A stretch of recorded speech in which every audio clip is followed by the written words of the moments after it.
adalah bentuk kelengkapan tugas dari mata kuliah spiritualitas 2, dan judul materi adalah hamba Tuhan dan disiplin diri.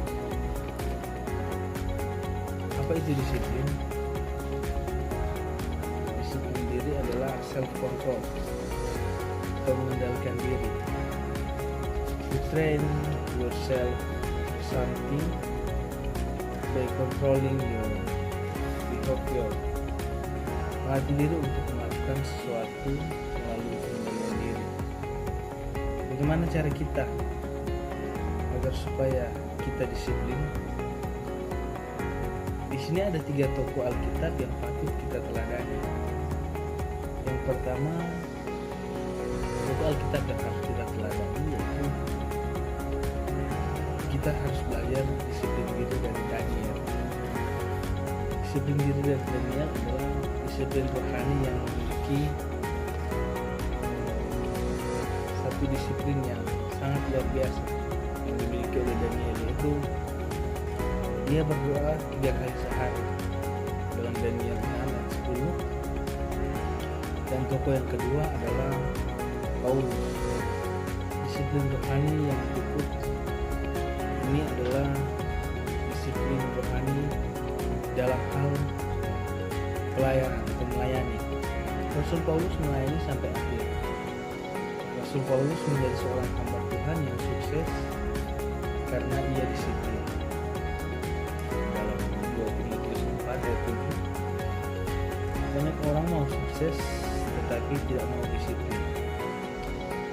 Oleh karena itu, jika kita ingin sukses, nilai-nilai ini harus ada dalam kehidupan kita. Dan tokoh yang ketiga ialah kita harus belajar dari Yesus. Markus 1 ayat 35. Pagi-pagi benar waktu hari masih gelap, ia bangun dan pergi keluar. Dia pergi ke tempat yang sunyi dan berdoa di sana. Yesus sendiri memberikan satu teladan yang sangat baik dalam kehidupan kita dalam hal kedisiplinan.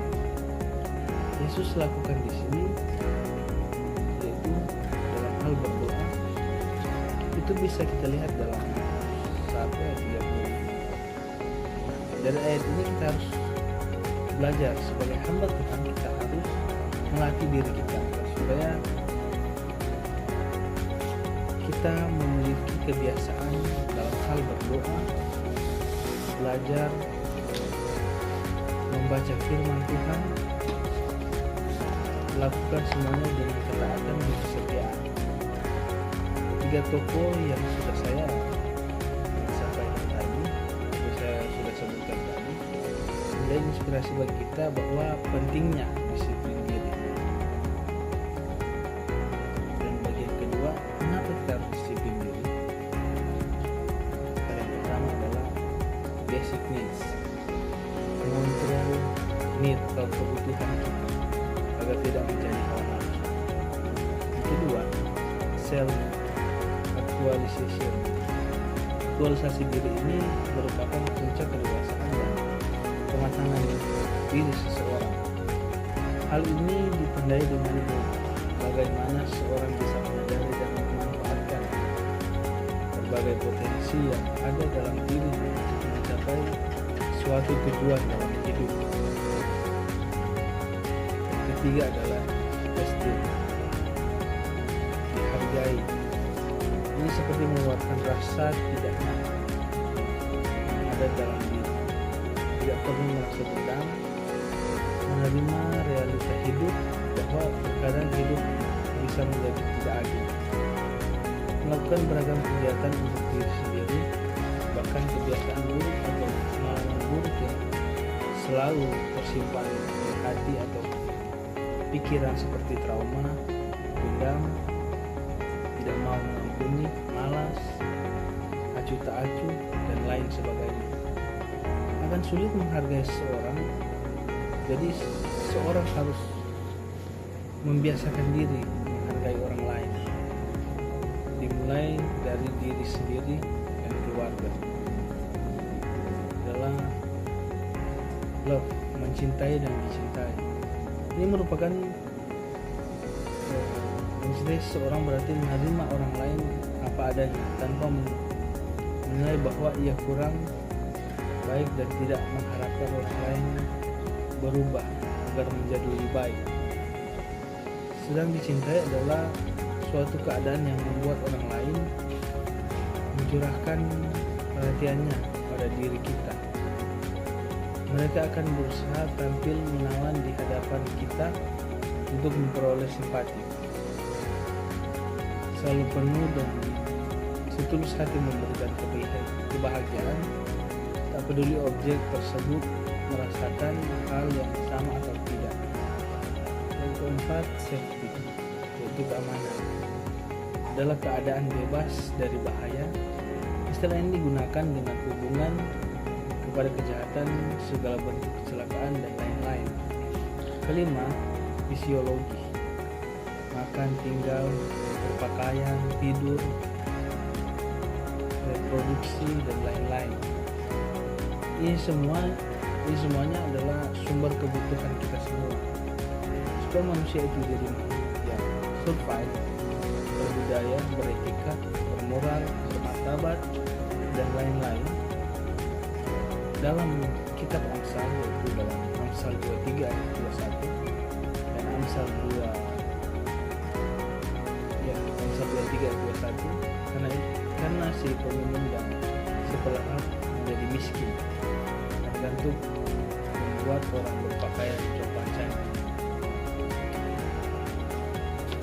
Itu alasan mendisiplinkan diri.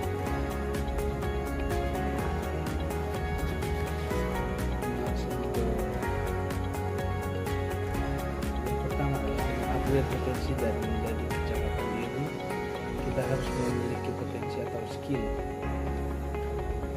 Life skill merupakan kecakapan hidup. Mind skill, kecakapan utama untuk berkhotbah, mengajar, atau public speaking. Additional skill, kecakapan tambahan.